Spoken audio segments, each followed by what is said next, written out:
I have already decided that all Asian with the British citizen will must leave Uganda. I think Uganda will benefit if Asians are out of Uganda.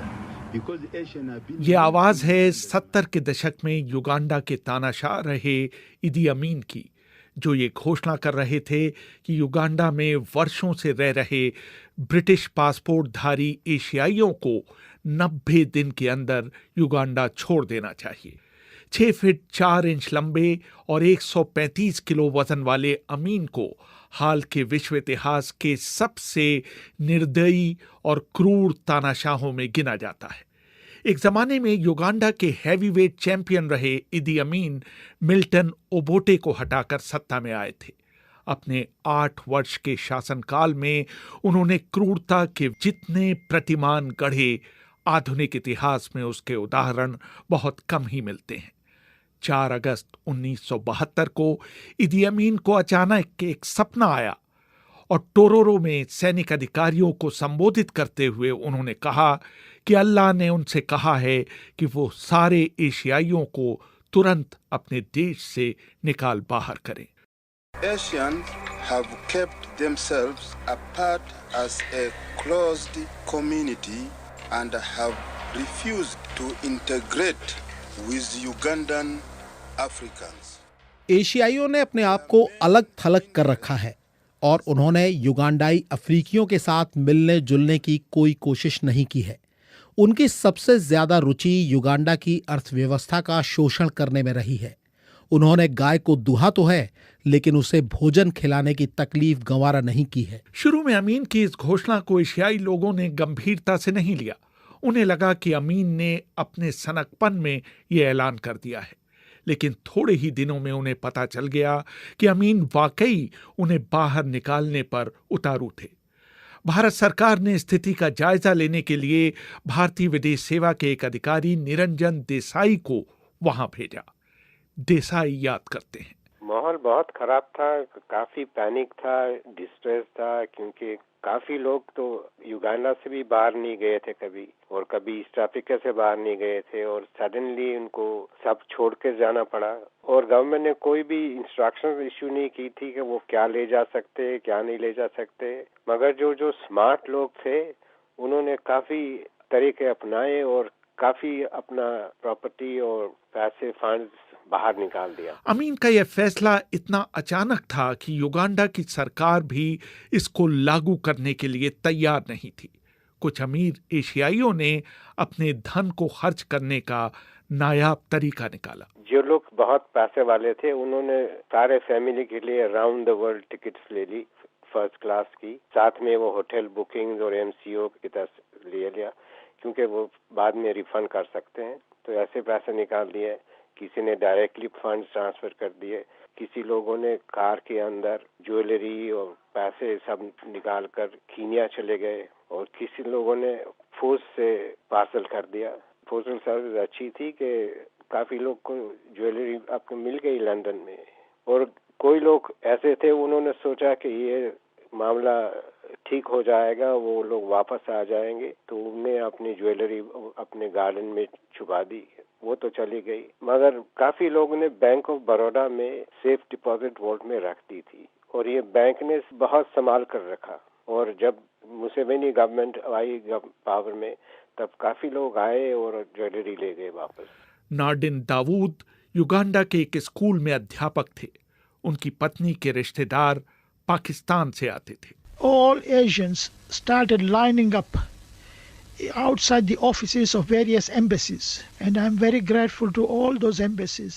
India, सभी एशियाइयों ने कई दूतावासों के बाहर line लगानी शुरू कर दी। Canadian दूतावास के बाहर भी बहुत लंबी लाइन लगी हुई थी। मैंने वहां आवेदन दिया और इंतजार करने लगा कि कब मेरा नाम स्थानीय अखबार में छपे, ताकि मैं वहां इंटरव्यू देने के लिए जा सकूं। उनका कहना था कि जिनको वो लोग इंटरव्यू में बुलाएंगे उनके नाम अखबार में दे दिए जाएंगे। मैं इंतजार ही करता रहा, लेकिन कैनेडियंस ने मुझे नहीं बुलाया। फिर मैंने वहां गेट पर खड़े एक काले शख्स को अंदर जाने के लिए रिश्वत दी। मैं अंदर घुसने में सफल हो गया। वहाँ मौजूद एक महिला ने मुझे बताया कि मेरा आवेदन इसलिए सफल नहीं रहा क्योंकि मैं एक अध्यापक था और कनाडा को अध्यापकों की ज़रूरत नहीं थी।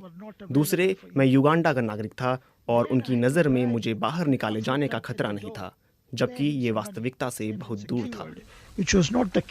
कई दिनों तक कई दूतावासों की खाक छानने के बाद आखिरकार दाऊद को ऑस्ट्रेलिया ने वीजा दिया था। इसी तरह गीता वॉट्स को वो दिन अभी तक याद है जब वो लंदन जाने के लिए एंटेबे हवाई अड्डे पहुंची थी। We were given £55. That's all he was allowed to take with him. It was just unbelievable, you know, after everything that he owned, he was just left with £55. When we first got to the airport, people's luggage was opened out. हम लोगों को अपने साथ ले जाने के लिए सिर्फ 55 पाउंड दिए गए थे। जब हम हवाई अड्डे पहुंचे तो लोगों के सूटकेस खोल खोल कर देखे जा रहे थे। उनकी हर चीज़ बाहर निकाल कर फेंकी जा रही थी ताकि वो देख सकें कि उसमें सोना या पैसे तो छिपे नहीं रह गए हैं। पता नहीं किस वजह से मेरे माता पिता ने मेरी उंगली में एक अंगूठी पहना दी थी। हमसे कहा गया कि मैं अंगूठी उतार कर उन्हें दे दूं। अंगूठी इतनी कसी थी कि मेरी उंगली से उतर ही नहीं रही थी।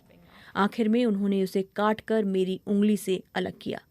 सबसे खतरनाक चीज़ ये थी कि जब अंगूठी को काटा जा रहा था तो ऑटोमेटिक हथियार लिए सैनिक हमें घेर कर खड़े हुए थे। बहुत से एशियाई लोगों को अपनी दुकानें और घर ऐसे ही खुले छोड़कर आना पड़ा था। उन्हें अपना घर का सामान बेचने की इजाजत नहीं थी। कंपाला एयरपोर्ट था, एंटेबे कंपाला से कुछ 20 माइल दूर है। इस रास्ते में 5 रोड ब्लॉक्स थे आर्मी के, तो वहाँ कुछ चीजें ले लेते हैं और वो रिसीट भी देते थे। मेरे पास रिसीट है, इसमें लिखा है कि 5 वेस्ट निकाल ली है। तो ये छोटी छोटी चोरियां कर लेते थे वहाँ। किसी को अपने घर, फर्नीचर, गाड़ी, दुकान का सामान सब ऐसे ही रखना था, कुछ बेच नहीं सकते थे। मैंने निरंजन देसाई से पूछा कि एशियाई लोगों द्वारा छोड़ी गई बेपनाह संपत्ति का आखिर हुआ क्या। गवर्नमेंट ने कब्जा कर लिया, किसी आर्मी वालों ने ले लिया, किसी मिनिस्टर के, ऐसे ही करप्शन में सब। आम आदमी तो कुछ मिला नहीं है, उनको तो बेकारी हो गई क्योंकि most productive part of the economy व देश। ये अजीब बात है, ये जब मुफ्त की चीजें मिलती थी ना, ये आर्मी वाले उसको बोलते थे बांग्लादेश। बांग्लादेश उसी टाइम लिबरेट हुआ था, तो जो भी एशियन की प्रॉपर्टी मुफ्त में मिली उसका नाम उन्होंने बांग्लादेश रखा था। सुनाई पड़ता था हमने इतना बांग्लादेश किया, हमने इतना बांग्लादेश किया। इस पूरी घटना से दुनिया में इदी अमीन की छवि एक नीम सन की शासक के रूप में फैल गई। उनकी क्रूरता की और कहानियां भी बाहरी दुनिया को पता चलने लगी। अमीन के समय में स्वास्थ्य मंत्री रहे हेनरी केम्बा ने एक किताब लिखी, a state of blood, the inside story of Idi Amin, जिसमें उन्होंने अमीन की क्रूरता के ऐसे किस्से लिखे कि पूरी दुनिया ने दांतों तले उंगली दबा ली। अमीन ने अपने दुश्मनों को न सिर्फ मारा बल्कि उनके मरने के बाद उनके शवों के साथ भी बर्बरतापूर्ण व्यवहार किया। युगांडा के मेडिकल समुदाय के बीच ये बात आम थी कि मुर्दाघर में रखे बहुत से शवों के साथ छेड़छाड़ की गई थी और उनके गुर्दे, लिवर, नाक, होंठ और गुप्तांग गायब मिलते थे। जून 1974 में जब विदेश सेवा के एक अधिकारी गॉडफ्री किगाला को गोली मारी गई तो उनकी आंखें निकाल ली गईं और उनके शव को कंपाला के बाहर जंगलों में फेंक दिया गया। केम्बा ने यह भी लिखा कि अमीन ने कई बार उनके और दूसरे लोगों के सामने शेखी बघारी थी कि उन्होंने मानव का गोश्त खाया है। एक और मौके पर उन्होंने एक युगांडन डॉक्टर को बताया था कि मानव का गोश्त तेंदुओं के गोश्त से अधिक नमकीन होता है। अमीन के एक पुराने नौकर मोसेस अलोगा ने कीनिया भाग आने के बाद एक ऐसी कहानी सुनाई थी जिस पर आज के युग में विश्वास करना मुश्किल है। अमीन के समय में युगांडा में भारत के राजदूत रहे मदनजीत सिंह अपनी किताब culture of the sepulchre, Idi Amin's monster regime में लिखते हैं। अलोगा ने बताया, अमीन के पुराने घर कमांड पोस्ट में एक कमरा हमेशा बंद रहता था। सिर्फ मुझे ही उसके अंदर घुसने की इजाजत थी और वो भी उसे साफ करने के लिए।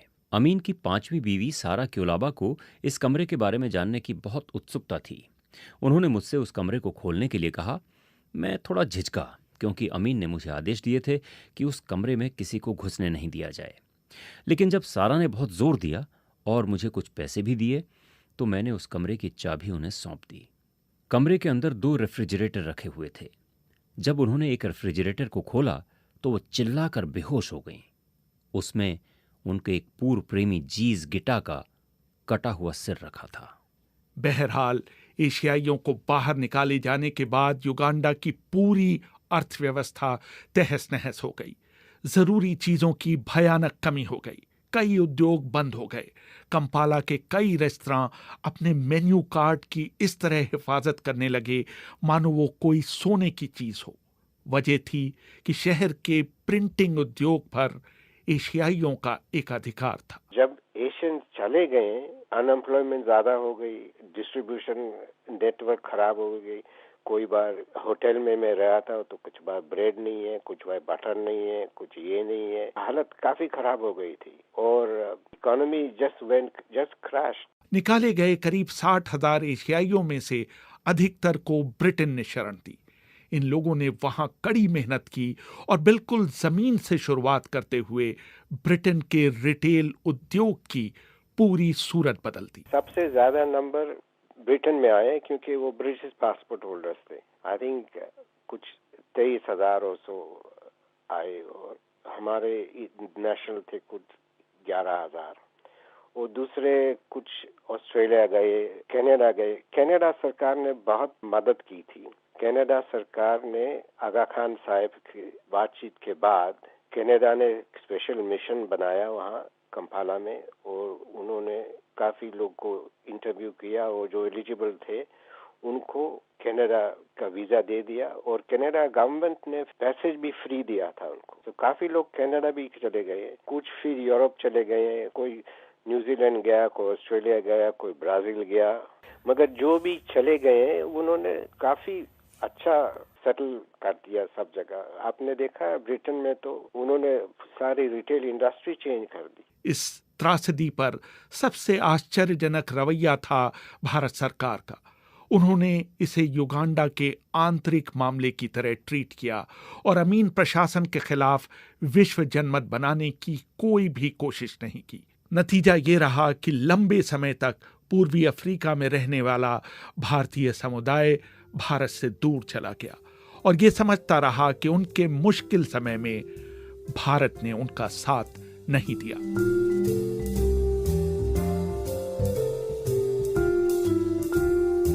रेहान फजल, BBC